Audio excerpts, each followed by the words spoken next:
God may be molding you and shaping you, and that process is uncomfortable. But if you do not yield to the process of God's remolding and reshaping your life, then you are going to be ill prepared for your next season. So the first thing to do when you're in the wilderness is to stay on the potter's wheel. Stay in that painful, uncomfortable process. As bad as it is, stay on that potter's wheel and allow God to mold and shape you into who you need to be for your next season and assignment. Because if you choose to leave the potter's wheel, you will never become who God has designed you fully to be. Yeah, so stop fighting the process. Stop trying to escape your wilderness. It's not about escaping. It's about taking the lessons that God means for you to receive while you're there. And it's not just about, oh, I learned this or I learned that. It's that inner transformation that God is after. It's an indescribable change that happens in us as a result of time spent in adversity, time spent in loneliness, time spent in painful, grieving seasons of your life. And I feel tears welling up because I've been there and it is painful. There's no question about it. But we can choose to become closer to Jesus in those seasons, closer than you can even imagine him being to you. Times where you hear his voice so clearly, you receive scriptures, as you're reading the Bible, you get scriptures that speak directly into your heart to encourage you, and you know that it's God speaking to you.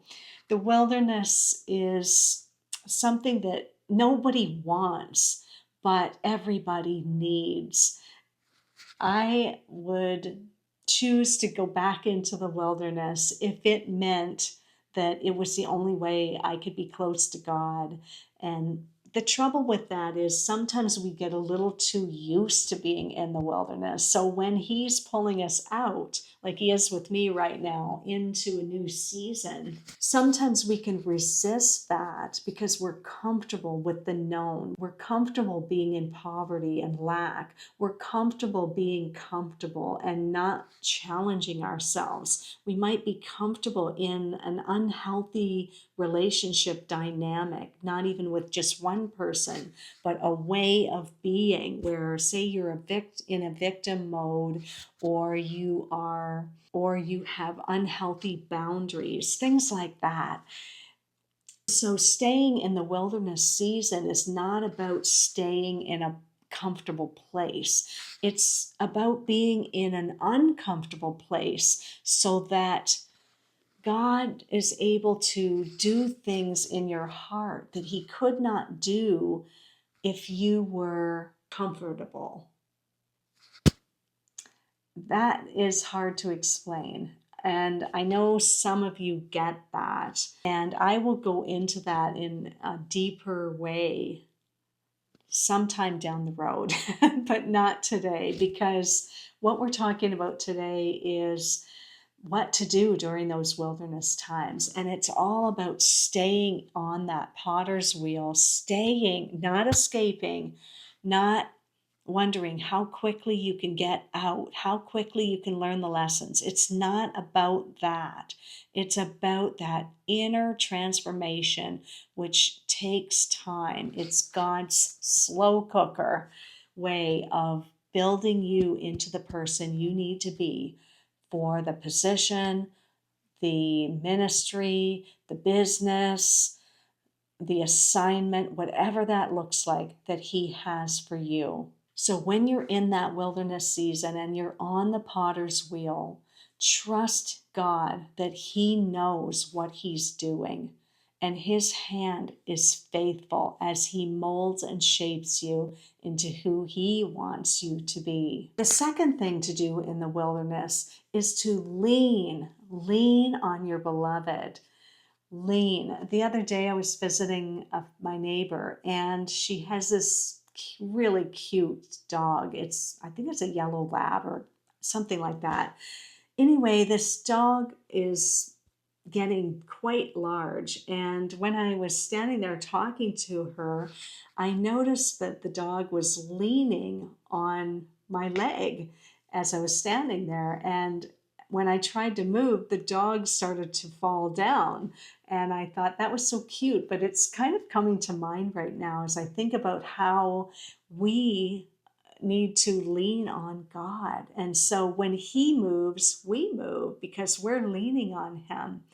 And the other thing about leaning on God, I think about, was it John that leaned his head on Jesus' chest? When you are leaning on Jesus like that, you hear His heartbeat. You sense even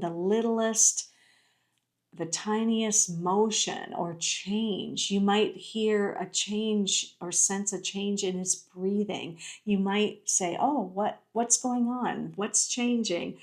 That's how we want to be with God, because it's all about relationship with Him. The wilderness is a time to deepen your relationship with God, to grow closer to Him, to read the Word, get to know the Word, who God is, how He thinks, how He talks, and how much He loves you.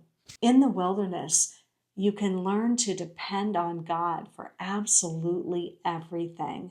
And sometimes you have to. In the wilderness, God becomes your comfort and your strength. He becomes things to you that you never thought He could be to you. And you get to know God in ways that you never would have before if you weren't experiencing what you've gone through. God wants to reveal Himself to you in the wilderness and outside of the wilderness too, in ways that you've never known. God wants to show up for you in ways that you've never realized He could. Wilderness is also a place you want to let your independence die. Yes, let it die. Stop striving and trying to make things happen on your own. Those things only lead to burnout. And ask me how I know. I think I've been through burnout at least twice. It's because I was striving in my own strength. And now I've learned to partner with God. I'm not saying I couldn't still become independent, because it's always a choice. But now I know that whatever God's called me to, I cannot accomplish it without Him. And it's all about that partnering with God. So I have let my independence die, even when I think it's a simple thing and I can do it.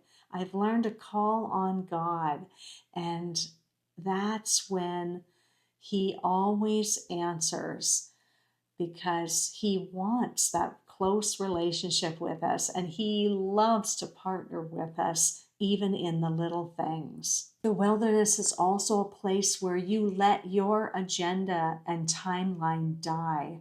I've known people who said, well, if God doesn't bring me a husband by the age of 35, then I'm done. Or if I haven't reached that position by a certain age or a certain year, then I'm going to quit and I'm going to go into a different career. We kind of give God ultimatums sometimes, and God really doesn't respond to ultimatums. It's like when Abraham and Sarah, they really thought they were helping God by taking action and doing what they thought they should do to produce a child. But that didn't even faze God. He just carried on with His timeline of when Isaac should come, and He fulfilled His promise in His time, regardless of what they were doing.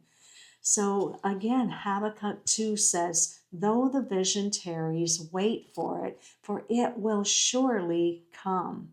So even when your dream is dead, you can still trust God that if it is of Him, He will bring it to pass in its time. The other thing under the category of letting independence die, you let go of your grip on how you think it should go, and you allow God the freedom to do things as only He can do. I always say that the how is God's department because He loves to surprise us. I remember saying to Him, you know, God, I can think of many ways that you can do things. And He kind of replied back and said, and I can always surprise you.